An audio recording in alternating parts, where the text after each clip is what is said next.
Hi guys, this is week 7 of Web Design 1, and this is just a continuation of the last 2 weeks where we've taken a Photoshop design of a site layout and then we've started coding it out using HTML and CSS. And so far we've gotten the HTML taken care of, we've sliced up the images, and we started off the CSS, and we're pretty far along with that. We just need to do a few finishing touches on the right column on this table. And since that's going to be so brief, the other portion of this video is going to be spent talking about uploading your files to a file server using an FTP client, which stands for File Transfer Protocol. And the program we'll be using for that is called FileZilla. And I've actually given you guys a login for this class where you can actually get some practice uploading your files here. And so later you can go on to the web and view it. So before we get to that, let's just finish up styling out this layout. And also I'd like to just mention I had some students I saw a few common errors, and that had to do with image source issues. So they would actually, right here where the file path is, they would actually sometimes have other folder names in there like Macintosh hard drive or minimal site or all these other directories that aren't really necessary. And so I kind of addressed those in the notes before the video. So if you're having any issues viewing your images in your layout, then you may want to kind of re-watch some of those portions or also read those notes explaining why those are issues. Okay, and so let's get started. So what I've done is I've got the minimal site Photoshop template here for reference, and then I've got this. So let's see here. Let me just open this in Photoshop.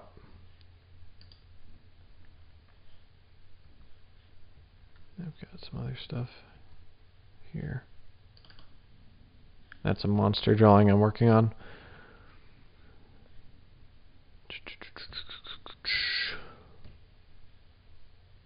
Come on.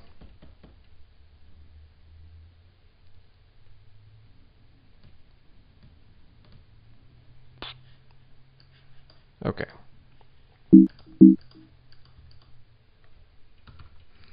So here's our layout. So what we need to do is get this text to be black and small and unbolded. We also need this thing to the right of it, and we need to have these alternating white and gray list items. Oops, sorry about that. And then we need to get this black and unbolded. So let's go back to our code.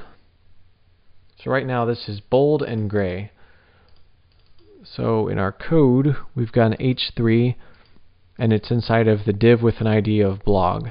So let's go ahead and click here if we're in Dreamweaver, and we're going to click this add new CSS rule, and it's going to give us this long path. Basically we just need the last two because there's no other divs with the ID of blog, and we only want to affect H3s inside of divs with an ID of blog.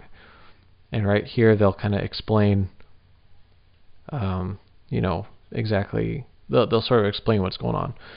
And then here we want to make sure that the style is taking place inside of our style.css file, which you should see up here. So let's hit OK. So for the font weight, let's make that normal. Hit apply and you'll notice it goes to normal, and then let's make the color black. And then this is only white because it's inverted because I have it highlighted, but it's actually black. So actually I'm just going to hit OK just so we can see it accurately.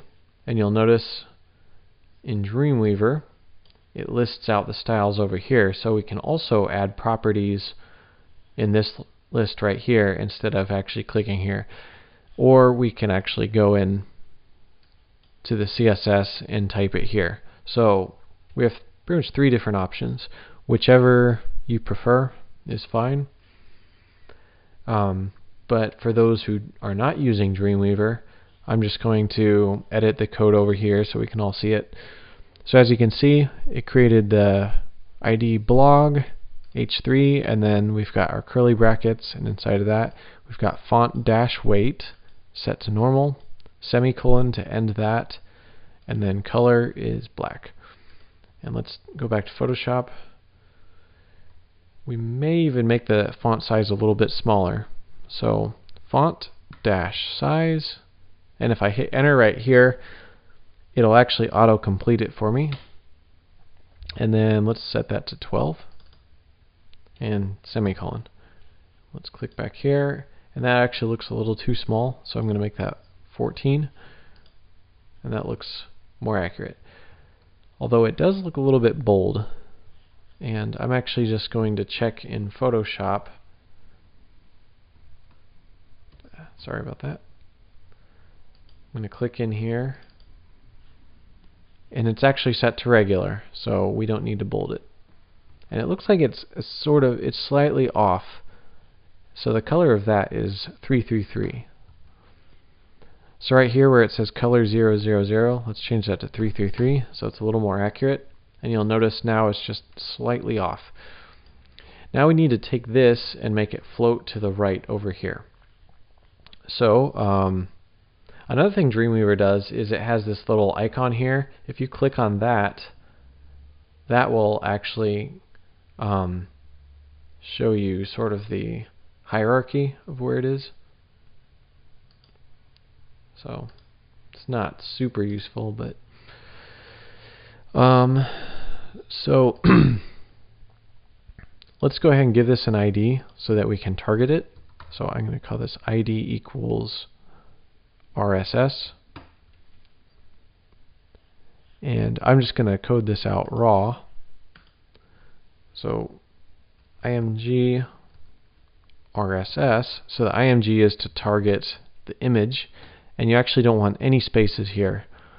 And then that is for the ID of RSS, and then inside the brackets we're going to type float right. Now this may not display correctly right off. Yeah, you'll notice it's kind of down to the side. So what we have to do is actually drag it to the left of from the blog. So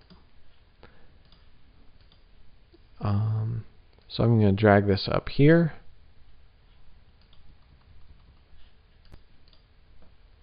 And actually it's really small for some reason. I might have dragged it. But now you'll see that it's floating right across from it. So this can be a little confusing, even though you'll notice in our code we've got the image of the RSS icon before the H3 from the blog. It's still showing up to the right of it. And that's just because when you set a float of right to some element, basically it's causing everything else to wrap around to the left of it. So if we were to put this after the H3 wouldn't be able to wrap to the left of it because this is coming after it. So I hope that sort of makes sense. That's like the best I can explain it. And I mean, you basically just get to know it get familiar with it by playing around with it. So that's kind of how I figured it out. So you actually don't need this width and height. So I'm going to delete that. Okay, so now what we need to do is style our UL ID blog list. So I'm going to code this out here. So blog dash list. So first we need to get rid of these bullets here. So list style, we're going to choose none. And you'll notice when I click in here, those bullets will go away. Yep. Alright, so next we need to set, now since it's alternating, what we're going to need to do is set pseudoclasses. And I'll show you that real quick. A pseudoclass is sort of like when we set the hover. If I go up here, let's see, Let me just do a search. Alright, so we've got top nav a colon hover. Colon hover is a pseudo class, and so that's like a specific state of this selector. So this is saying only when your mouse hovers over it, apply this style. Well, what we're going to do is we're going to target only the even and odd list items. So it's going to look like this. So we've got our UL with an ID of blog list, and you can put UL here, but it's not necessary because we only have one item with an ID of blog list. Inside of that so we do need a space here. We've got list items, and out of those list items, only the even ones we want to give the following style. So I'm going to go in here, and actually let me set that to odd instead. And I'm going to find out what that background color is. So I'm clicking here, and it's FO, FO, FO. So background dash color F, and that's actually a 0, not the letter O. Now let me close this. Let's see. Now it might not display in Dreamweaver. Yeah, because Dreamweaver doesn't always show. This is actually a CSS3 feature, this odd. So what I need to do is preview that in a browser. So I'm going to try it out in Firefox and see if it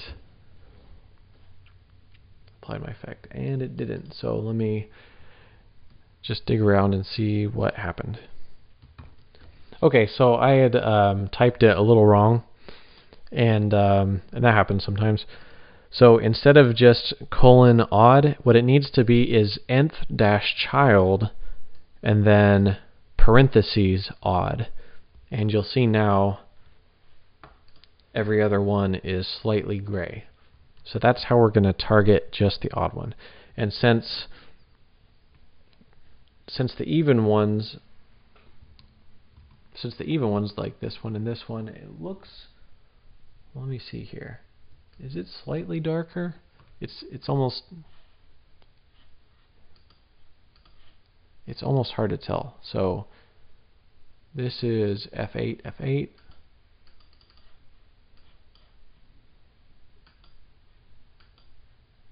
Yeah, so I guess it's the same color. So we only need to worry about the even ones being dark. However, where they're going to differ is the borders. So let's see. On the even ones, let's see, we got. Well, actually, what we need to do is none of these are going to have a bottom border except for this one, because you'll see if we put a top border here. Well, let me see. Yeah, we've got a top border here on this list item, and then we've got a top border on this list item, and then we've got a top border on this list item, a top border on this list item, but since there's no list item below that, this one actually has to have a bottom border. So we're actually going to set up another pseudo class for that one. But before we specifically set that one, let's just go in blog list li, and this is going to target all of the list items, border, and we're going to set top, and then we want it to be solid as opposed to dotted or dashed. We want the color to be, we'll just set, that's a bad number, let's do 444 and solid for, and what was the other parameter? Oh yeah, 1 pixel. Okay, now I'm just going to test that to see how it looks. Alright, so they all have that border, but you'll notice, see, we've got to add this last one. So I'm going to set a pseudo class just for the last one. So blog list li nth dash child and then last. I'm not 100% sure, but I think that'll be right. And if I'm not right, I'm going to just go ahead and check. So this one, we're actually going to set border dash bottom to solid 4441px. And yeah, it must be something else. So let me double check real quick. Okay, I was close. It was li colon last dash child. So it's kind of, you know, it can be kind of tricky. So we've got nth dash child, odd, and then we've got last child. But as you can see, now we've got the appropriate borders as seen here. But I'm just going to get the actual color code of that. There. So that is C3, C3, C3. So I'm going to put that there and there. So the list item and the list item last child have solid C3, C3 and 1 pix. Only this one has a border top, and then this one, in addition to having border top, also has a border bottom. And then the odd ones have the background color of F0. So now what we need to do is set a little bit of padding. So I'm just going to take this and measure. And let's see here. Where's my info palette? Okay, so that is 10 pixels tall. So for these list items, I'm going to set padding, and then I'm going to use the treble method. So 10px for the top. And actually, does it have side? Actually, it does have left and right pixels as well. So we can just set 10 pixels all around. And you'll notice it's a nice padding. And I think the font size is smaller. So and it's also darker. And this looks like it's the same darkness as the header. So that is 333. So for the list items, let's set the color to 333. Alright, so they're a little darker. Let's set the font dash size to 12 pixels. And it all needs to fit on one line. So let's set the width here. Well, actually, I think the reason that they're coming over here is because we've got a left margin and for these list items. So we need to set the margin to 0. Okay, it's still doing that. So maybe it's the unordered list itself. So margin 0. Okay, so let's set the padding to 0. Yep, and that's it. So now we just need to set the width so that each list, so each news item can be one line of text. So I'm just using my marquee tool, and I'm going to measure the width of this, which it says it's about 300, but we have to subtract 10 pixels from either side from the padding. So that's going to be 280. So I'm just going to set the width to 280px. And now all these list items are on one line. Okay, now this looks like it's the same style as this. So I'm going to click in here. Find out. Alright, so this is blog list. I'm sorry. That's blog list. This is social. So since this H3 and this H3 have the same style, what I'm going to do is I'm going to find the blog H3 and I'm going to put a comma there and type social H3. So by setting a comma here, you can actually target multiple selectors and apply this style to them. So you notice now this has acquired the same style as this. And you'll notice there's these brown borders around these. Let's go ahead and set so that there's no borders on those. And I can't remember if we had set that earlier on. but it looks like we haven't. So what I'm going to do is, well, actually, you know what? This doesn't have any borders. So let me check real quick.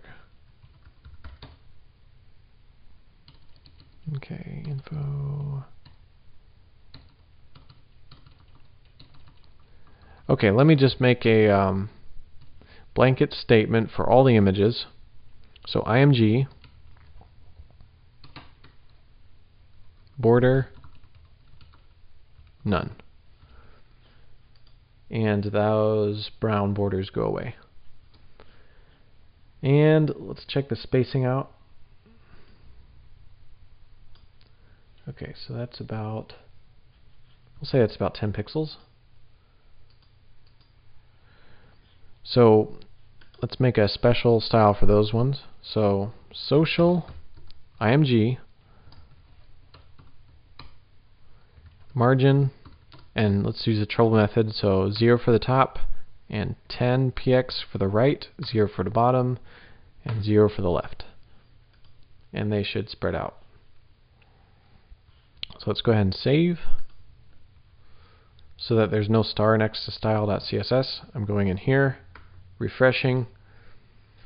It looks like it's almost there. Oh yeah, we still have to do the footer, but there's kind of some spacing issues here, and also this is kind of resting in the center of that table. So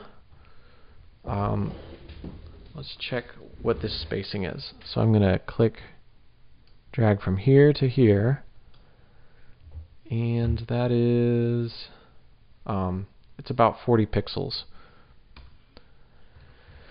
So let me figure out which. Oops, sorry. I apologize for everything being so cramped. I have to set my screen size smaller so I can do the screencast at a reasonable size. Okay, so we've got this TD right here. Let's go ahead and give this TD an ID so that we can style it. So we're going to call this TD ID equals column dash right. And then let's give this TD. And by the way, in Mac, I just held Command and clicked, and it selects this whole cell. So TD ID equals column dash left. Okay, so we got column right and column left. So what I'm going to do is click in here, and I'm going to type, I don't even have to specify TD since this is the only one with an ID of column left. So column dash, right, column right. Okay, so this is going to be vertical align top. Let's see if that solves that. Yep, and that solves that. So now it's aligned to the top instead of the center. And then we're going to set margin trouble method, so 0 for the top, 0 for the right, 40 px for the left, and 0 for the bottom. And that didn't seem to do anything, so maybe I'll set the padding. Okay, maybe I need to try this for the left. Well, they should both be top aligned, so let me, sorry about that. So just keep column right, vertical align top. Okay, column left, padding 0, and then the right should be 40 px, 0, 0. And there we go. We got the spacing that we're wanting. So I'm going to save, check this out. Much better. It's looking a lot closer to our Photoshop design.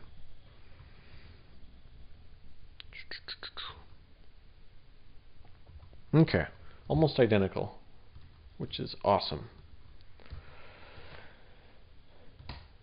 Okay, so lastly, we've got the footer. Let's go back to Dreamweaver, click into the So we've got this set as footer. So I'm going to create a new ID for the, or a new selector. So footer. Let's see, background color. Let's find out what color that is.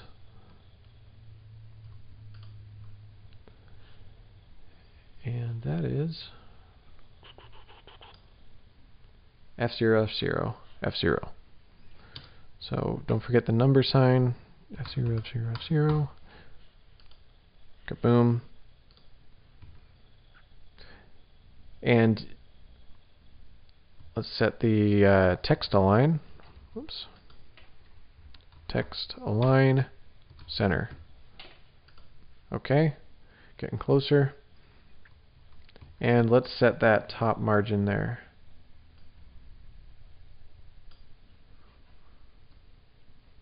So that's about 20 pixels. So that's actually going to be padding, my bad. So padding 20px for the top and 0, 0, and let's go ahead and set 20 for the bottom. Oops. Alright, looking closer. And the font size is actually pretty small. So let's set the font size to maybe 12. See how that looks. Okay, looks better.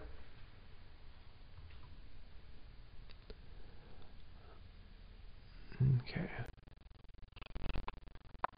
Alright, so this right here is a list item. So what we need to do is make these all float to the left of each other, and we need to get rid of these bullets. So these right here are inside of the UL with an ID of bottom nav. So let's style bottom nav. So bottom dash nav. And let's just go ahead and select the list item. Float, set that to left. So you notice now they stack to the left, we just have to set the spacing.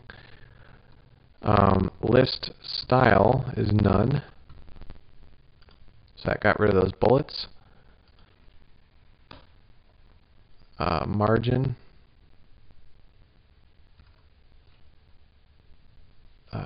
No, I was thinking about something else. So 0, set that to, let's look in Photoshop. Looks like it's about 10 pixels. So 10 px to the right, 0 and 0. Okay, good.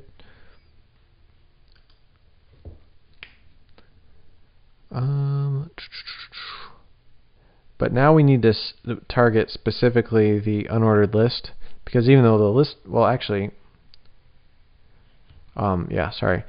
Even though the list items are spaced out correctly, the thing as a whole needs to be centered. So I'm going to type bottom nav.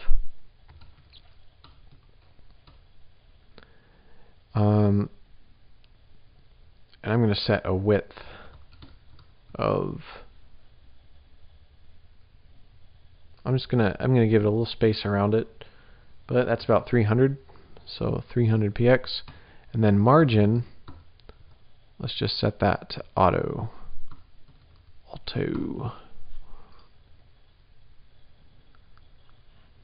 Okay, so that's got the left and right set up. So for the top, let's set that to 0 top. That's much better. Actually, it looks like it's outside of the footer. So let me, well, actually it's not. I think what we need to do is just get rid of that float that's occurring with these list items. So after this, I'm going to create a div ID equals clear. And that should, yep, get rid of that problem. And just so there's a little space below these, for the bottom nav, I've got 0.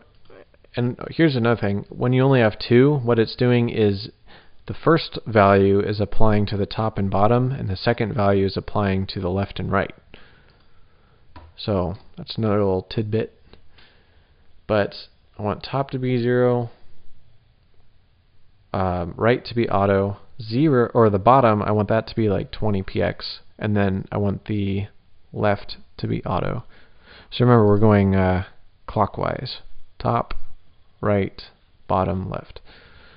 So let me see how that looks. Oh, it's still doing that funny issue. And actually, I want a little bit of margin on the top of this. So margin top. As you can see, coding is a lot of kind of testing and tweaking, and so if you find yourself having to go back and recheck things, that's completely normal. That's just a part of coding, so try not to get too frustrated when that happens, because I do it practically every time I code something. So footer. Actually, I'm going to put this on pause and just do a little testing. Okay, I found the problem. It was actually in the padding for my footer. So I think what I had was 20, 0, 0, 20. And so that's saying top is 20, right is 0, bottom is 0, left is 20. So basically, let's just set 20 as universal. And when we do that, that should fix it right up. And I think, let's see, compared to the design, well, I'm thinking that's a little too much space. It looks about right. Let's see here.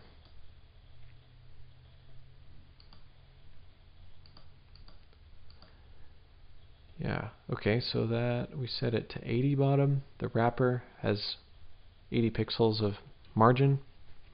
Let's just double check to make sure that's correct. Yeah, it is about 80.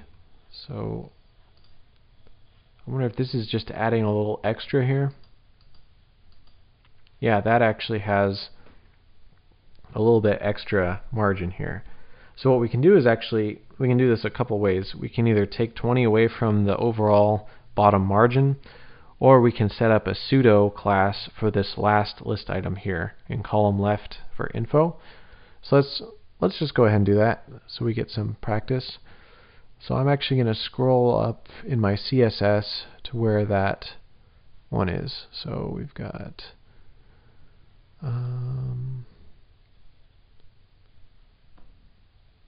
info last child, and let's actually set. So actually, it looks like we already set up a pseudo class for that one. So margin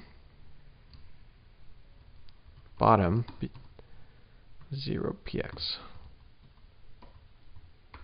Yep, that seemed to fix it.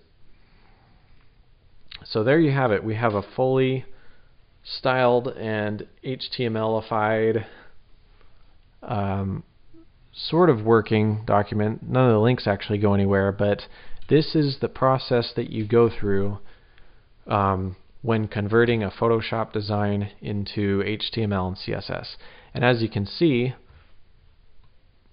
it looks pretty much identical to the original design. So that's really good. So what you want to be able to do is have a designer hand you a Photoshop file and be able to code it so it looks no different than his design. So awesome. Alright, so the last thing we're going to do today, and this is, we're sort of shifting gears here. This is my little recording window, which I can't seem to get rid of. Okay. I've got my folder here, which is on my desktop. It's called Minimal Site. And what I want to do is post this up on the web. Now, while I'm on the point of it, I did have a student email me this address right here and say, here's my homework. And this actually isn't going to work because you'll see here it starts with file : ///. That's different than most sites you see that start with HTTP or HTTPS, which the S is for secure.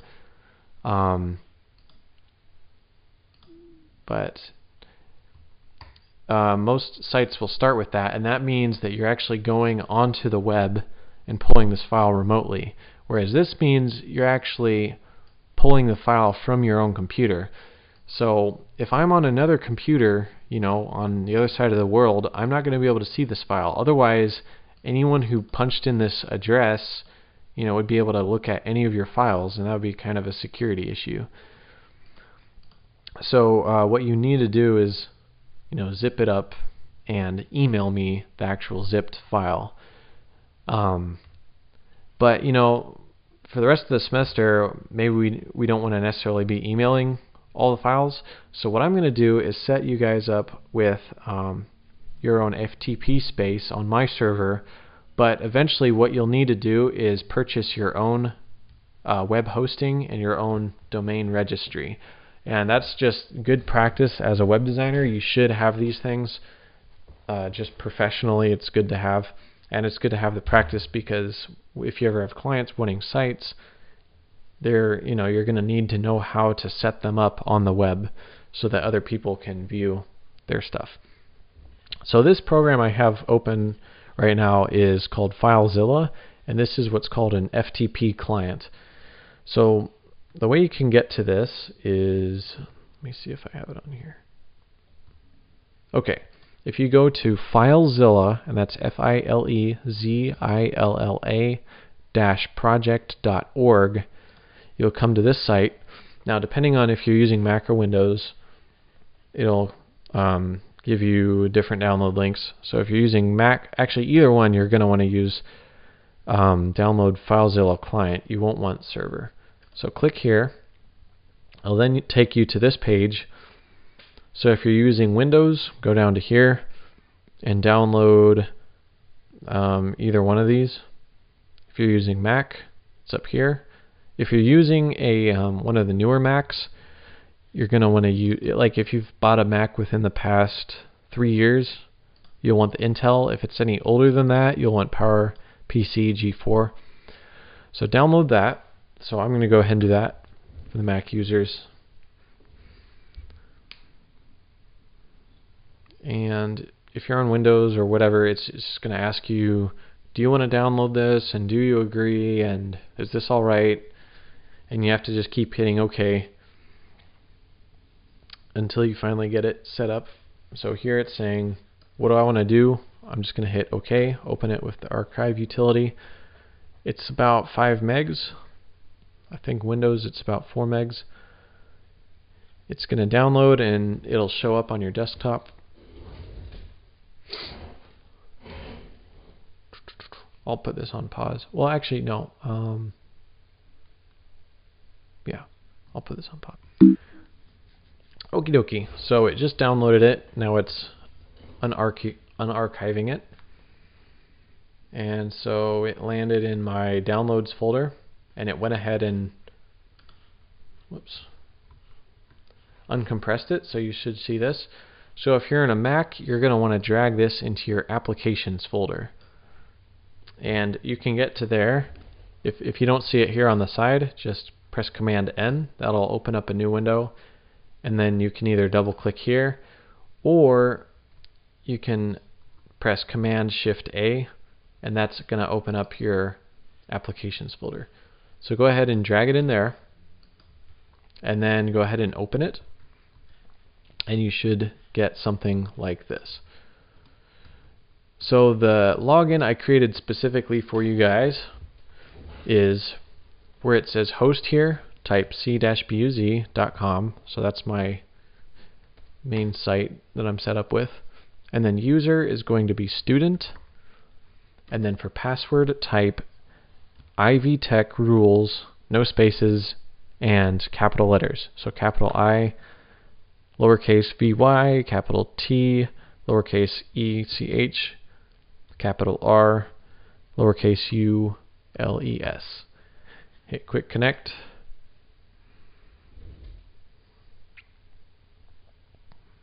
And, ooh, I made a mistake. Oh, I think, okay.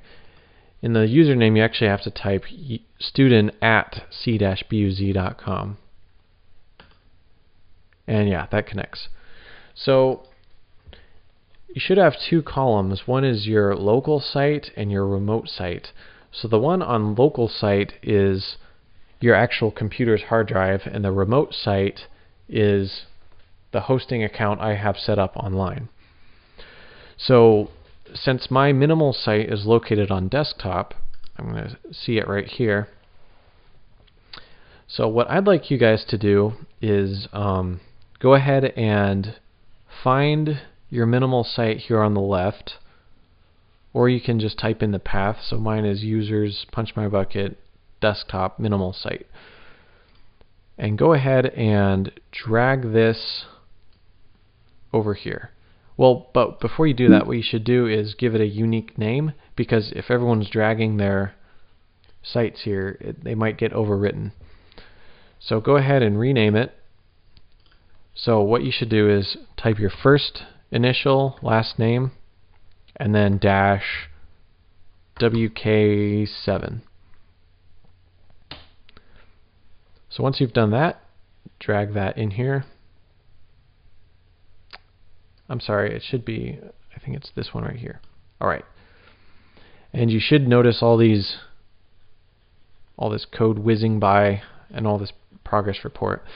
So what it's doing is it's taking your files on your computer and transferring them to this remote host. So if I double click in here, you'll see all my files have been duplicated. So now what you need to do is go into your web browser, and you're going to type jetuts.com/students/ and then whatever you named your folder. So since I named mine jeearly-wk7, jeearly-wk7, hit OK or hit enter. Okay, let's see what I did wrong. jetuts students jeearly1. Let me try /index.html. Alright, let me put it on pause. Okay. Basically, it had to do with a permissions issue I set up. But as you can see, jetuts.com/students/jeearly-week7, and we've got our site. So anywhere in the world, if you type in this address, you're going to be able to get this working website. So what you should do is create yours, but with your own name. So if it's Bob Miller or whatever, so it'd be bmiller-wk7. If you type that there, it should bring up your site. And if you happen to have some issues, like if there's bugs in your code, what you'll need to do is resave, test out your stuff in Dreamweaver, save it, and then go here through this file structure, and you'll need to re-upload it. So basically just drag. So if you make changes to your index.html, just go into your folder here and drag it over here, and it's going to say, do you want to replace this? Say yes. And that will update it.